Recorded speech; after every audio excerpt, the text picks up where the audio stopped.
Hello everyone, आज की इस क्लास में मैं आप सभी को एसएससी जीडी के लिए मैथ का एक्सपेक्टेड पेपर कराने वाली हूँ। तो इस क्लास में जो भी क्वेश्चंस कराऊंगी सभी क्वेश्चंस प्रीवियस ईयर पेपर पर आधारित सभी क्वेश्चंस होंगे। आज है एक्सपेक्टेड पेपर नंबर 7। स्टार्ट करती हूँ आज की इस क्लास को। पहला क्वेश्चन दे रखा है, एक नल किसी टैंक को 8 घंटे में भर सकता है और दूसरा पाइप 16 घंटे में खाली कर सकता है। यदि दोनों पाइप को खोल दिया जाए तो यहाँ रहेगा टैंक कितने समय में भर जाएगा। दोनों नल को एक साथ खोल दिया जाए,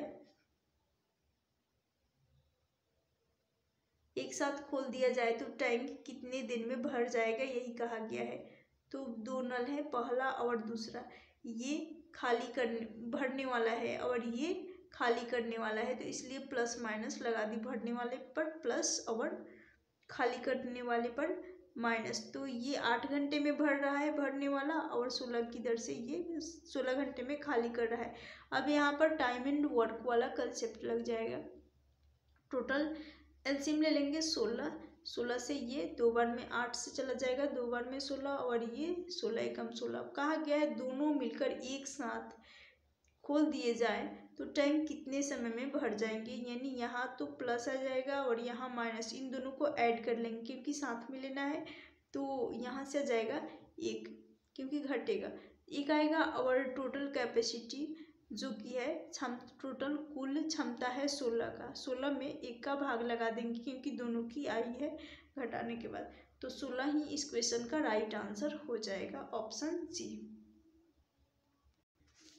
नेक्स्ट क्वेश्चन है, ए बी सी किसी काम को क्रमशः 10 दिन में, 12 दिन में और 15 दिन में कर सकते हैं। यदि तीनों साथ काम करें तो काम को कितने दिनों में समाप्त कर देंगे। ए 10 दिन में कर रहा है, बी 12 दिन में, सी 15 दिन में। अब तीनों का एलसीएम ले लेंगे 60। 10 से 60 6 बार में चला जाएगा, 12 से 5 बार में, 15 से 4 बार में चला जाएगा। कहा गया है तीनों साथ में मिलकर, यानी ए बी सी तीनों की इफिशियंसी कार्य क्षमता को, यहाँ आता है क्षमता कार्य की यानी इफिशियंसी, तो ऐड कर लेंगे। यहाँ से आ जाएगा 15, यहाँ से आ जाएगा ऐड करने के बाद 15 आ जाएगा। और यहाँ जो आता है ये टोटल वर्क होता है। इस टोटल वर्क में तीनों की क्षमता का भाग लगा देंगे 15 से ये 60 4 बार में चला जाएगा। 4 इस क्वेश्चन का राइट आंसर हो जाएगा, ऑप्शन सी 4 दिन में। नेक्स्ट क्वेश्चन है, चक्रवृद्धि ब्याज के अंतर्गत उधार ली गई एक धनराशि 10 वर्ष में 2 गुनी हो जाती है। वह राशि उसी ब्याज की दर पर कितने समय में 4 गुनी हो जाएगी। वह राशि उसी ब्याज की दर पर कितने समय में 4 गुनी हो जाएगी। ये क्वेश्चन भी इम्पोर्टेंट है और सिंपल भी है। जैसे कि कहा गया है 10 वर्ष, ये 10 वर्ष में क्या हो रही है, 2 गुनी हो जा रही है। यानी ये 2 गुनी हो जा रही है, 2 टाइम्स। क्या हो रहा है, 2 टाइम्स हो रहा है। तो कितने वर्ष में ये नहीं पता है, ये हमें निकालनी है। ये 8 गुनी, ये हो जाएगी 4 गुनी। 4 है तो इसको लिखूंगी, यानी हमें बेस 2 बनाना होगा, तो 2 का पावर 2। ये जो अब यहाँ पर हमें वर्ष निकालनी है, तो ये जो पावर होता है इस पावर का उनके पहले वर्ष के साथ मल्टीप्लाई किया जाएगा, यानी 10 × 2 हो जाएगा। पावर को मल्टीप्लाई करने पर यहाँ पर हो जाएगा 20 वर्ष। ऑप्शन सी इस क्वेश्चन का राइट आंसर हो जाएगा, 20 वर्ष का समय लगेगा। नेक्स्ट क्वेश्चन है, साधारण ब्याज पर दी गई कोई धनराशि 2 वर्ष बाद 720 रुपये तथा 5 वर्ष बाद 1020 रुपये हो जाती है, तो राशि ज्ञात करनी है। यानी समय और अमाउंट दोनों दे रखा है, टाइम और मिश्रित धन। टाइम और क्या दे रखा है, अमाउंट। टाइम है पहला 2 वर्ष का, और 2 वर्ष पे 720 रुपये मिल रहे हैं। फिर 5 वर्ष का है और इस 5 पे 10 20 रुपये मिल रहे हैं। कुछ नहीं करना है, यहाँ से इनके टाइम का डिफरेंस लेना है जो कि 3 वर्ष का अंतर आ रहा है। इस 3 वर्ष का अंतर फिर यहाँ से भी डिफरेंस लेनी है, यानी 1020 में से 720 को घटानी है। तो यहाँ से डिफरेंस निकल कर आ जाएगा 300 का। 3 साल का 300 आ गया। हमें निकालना है क्या, 1 वर्ष का। 1 वर्ष का हमें ब्याज निकालना है। तो सबसे पहले 1 वर्ष का निकाल लेती हूँ। 3 से काटूंगी, ये आ जाएगा यहाँ पर 100। 1 वर्ष का इंटरेस्ट ब्याज, 1 वर्ष का इंटरेस्ट आ जाएगा, ब्याज आ जाएगा 100। जब 1 वर्ष का 100 रुपये आ गया, 3 साल का 300 रुपये था इंटरेस्ट, और 1 वर्ष का 100 रुपये। तो हमें चाहिए 2 वर्ष वाला। तो यहाँ पर इसी में 2 वर्ष का चाहिए, तो इसमें 2 का मल्टीप्लाई कर लेंगे, यानी 200 जो कि ब्याज हो जाएगा। क्या होगा, 200 ब्याज हो जाएगा। अब ये जो 200 ब्याज आया है, इस 200 ब्याज को हम निकाल देंगे, अमाउंट में से माइनस कर देंगे।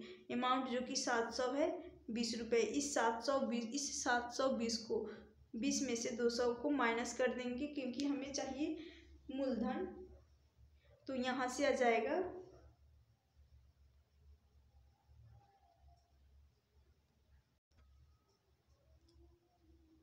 520 रुपये। तो 520 रुपये जो कि राशि हो जाएगी ऑप्शन ए इस क्वेश्चन का राइट आंसर हो जाएगा। प्रिंसिपल 520 रुपये आ जाएगा, क्योंकि ये अमाउंट है, राइट, ये अमाउंट है, और ये ब्याज हो गया जो कि 2 वर्ष का है, क्योंकि हमें 2 वर्ष का ही निकालना था। फिर से एक बार एक्सप्लेन कर दे रही हूँ। जैसा कि जब भी इस टाइप का क्वेश्चन पूछा जाए, बेहद ही इंपॉर्टेंट ये क्वेश्चन है।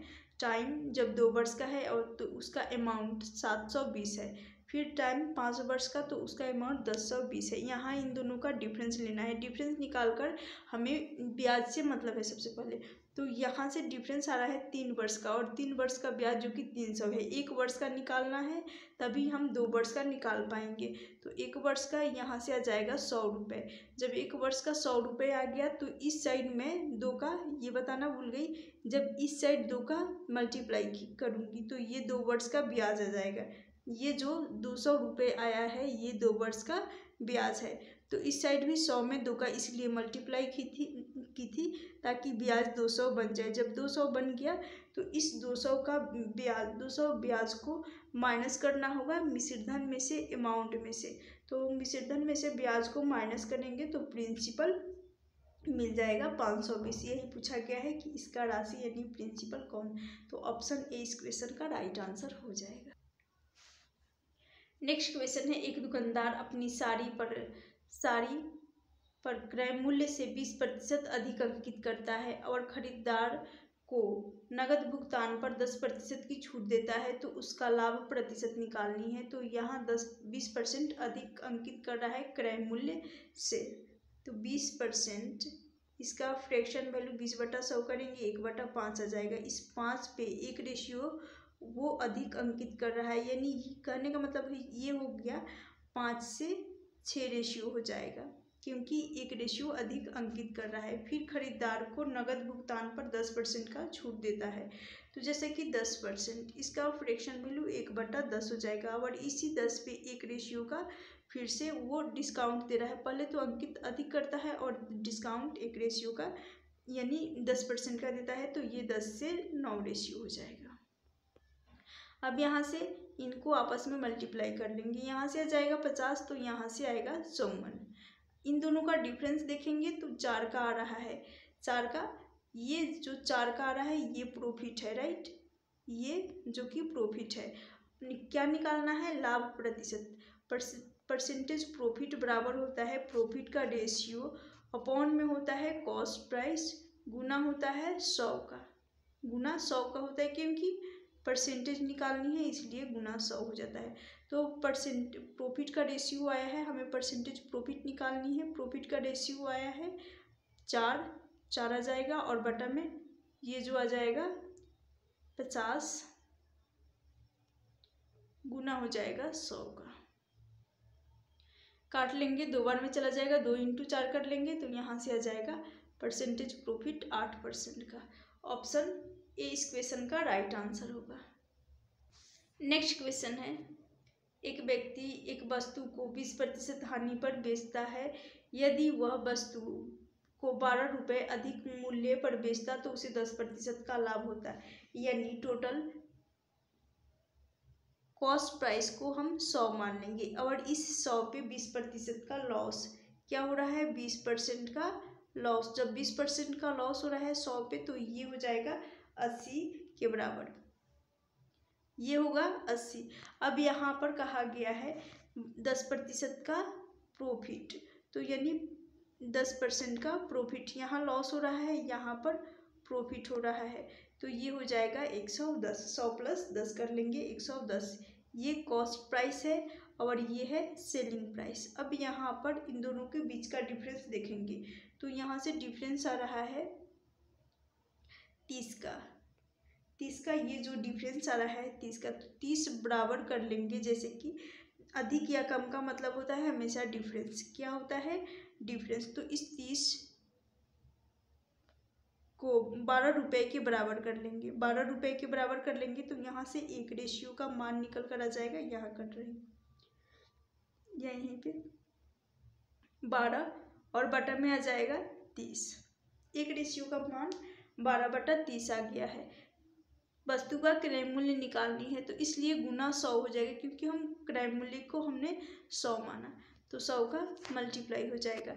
अब इसको काट लेंगे, शून्य से शून्य चला जाएगा, फिर इसको काटेंगे, 4 दिया 12, 4 इंटू यहाँ 10 है 40। इस क्वेश्चन का राइट आंसर हो जाएगा ऑप्शन बी, क्रय मूल्य निकल कर आ जाएगा 40 रुपये।